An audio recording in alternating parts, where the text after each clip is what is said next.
un conseil municipal de l'été, puisque nous sommes maintenant officiellement dans la saison d'été, avec des délibérations qui vont concerner la vie à la fois quotidienne, les animations et l'évolution du foncier de notre commune, puisque nous avons enfin acté l'acquisition de ces plus de centaines de places du programme Cianeo et des espaces afférents, ce qui est une très bonne chose, plusieurs années de travail aussi pour y arriver. Nous allons également délibérer et voter les budgets pour la réalisation des espaces que nous avons commencé à créer à la sortie de l'été. Je pense notamment au contrat qui sera réalisé le long des berges de Siane sur un espace qui va totalement, vous allez voir, se révolutionner, qui sera ouvert au sport et aux familles. C'est quelque chose qui sera extrêmement positif, puisque l'on va là aussi pouvoir revaloriser des secteurs qui ne l'étaient pas, avec la mise en place également, c'est dans le budget, de l'édition 2023 de la navette Mimo-Plage, une édition qui sera renforcée avec plus de véhicules, des véhicules plus grands, pour faire face au succès considérable de cette navette gratuite, puisque l'année dernière nous avons fait plus de 110 000 voyageurs en 2 mois, c'est une très très belle progression. Et donc là aussi, eh bien, nous devons les accompagner. Je vous rappelle que cet été, c'est aussi un été de grandes animations, en fait les 10 ans de Robinson, du théâtre de Robinson. Donc naturellement, là aussi, nous allons pouvoir célébrer ça.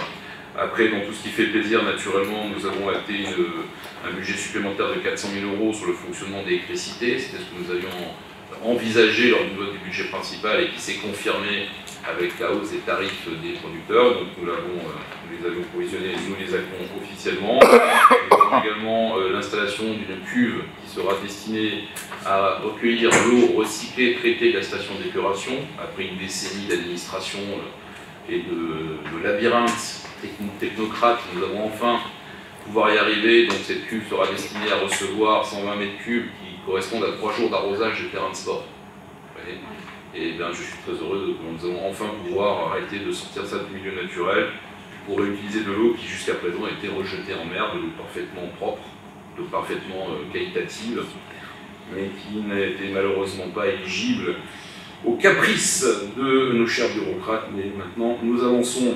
Nous allons également avoir de belles évolutions sur le port de la Rague, le foncier qui là aussi continue à grandir en service et en qualité. Nous allons également enfin aussi optimiser le service postal, puisque je vous rappelle que nos mairies annexes accueillaient les services de la Poste suite à la fermeture des bureaux par la Poste, justement, qui n'est plus un service public. N'oublions pas que ça a été privatisé, que malheureusement aujourd'hui on constate que les prestations souffrent de la nécessité d'avoir un rendement qui n'est pas forcément propre à cette opération. Donc nous avions accueilli ces agences dans nos mairies annexes, mais pour avoir des horaires d'ouverture plus étendus et une meilleure qualité de service pour le citoyen, nous avons signé des accords avec les commerçants du quartier.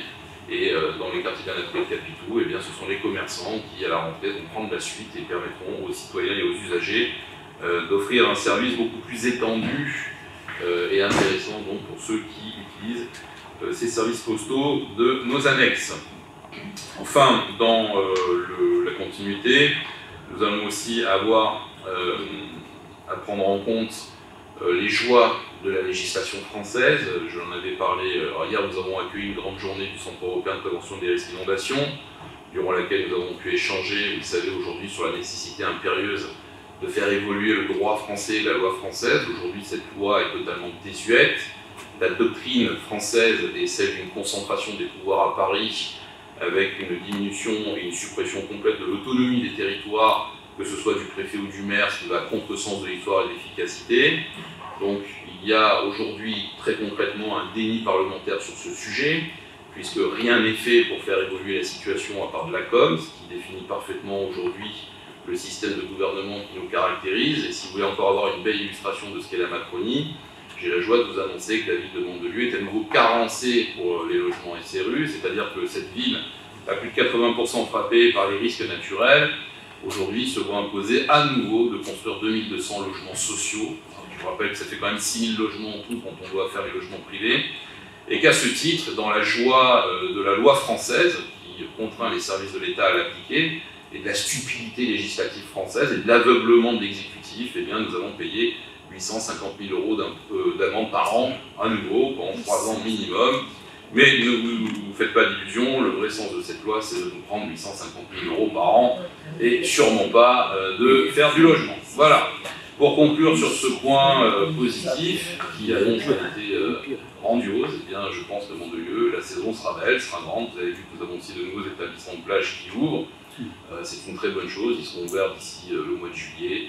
Ils travaillent d'arrache-pied, et bien là aussi ça renforce une offre déjà qualitative, avec beaucoup d'événements dans la ville qui vont se dérouler quasiment tous les 2 jours, avec une très belle fête de la musique qui s'est déroulée là aussi à Robinson, dans la Napoule. Et bien on peut en être fier, c'est ça Mandelieu, c'est un esprit familial, c'est une ville pour tous, ouverte à tous, où on est en sécurité, où on s'y plaît, et quels que soient les délires de nos législateurs et de nos gouvernants, eh bien nous resterons ce que nous sommes, en déplaise à certains. Voilà, je vous souhaite un bon conseil.